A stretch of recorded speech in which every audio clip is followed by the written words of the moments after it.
మీరు లోపలికి వచ్చిన తర్వాత శివలింగం ఉన్నటువంటి ఆలయ గోపురము శివుడు, లోపల ఉన్న శివలింగము శివుడు, అర్చక స్వామి శివుడు, చండీశ్వరుడు శివుడు, బలిపీఠము శివుడు, 8గా ఉంటాడు శివుడు.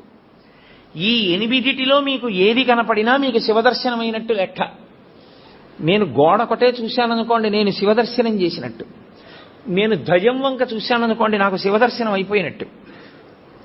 నేను గోపురం చూశాననుకోండి, నేను శివదర్శనం చేసేసినట్టు. నాకు అర్చకుడు కనపడ్డాడనుకోండి, శివదర్శనం చేసినట్టు. చండీశ్వర స్థానం దగ్గరికి వెళ్ళాడనుకోండి, శివదర్శనం చేసినట్టు.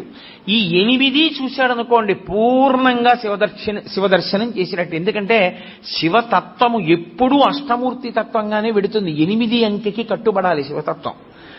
అందుకని ఈ 8 యందు పరమశివుని యొక్క తేజస్సు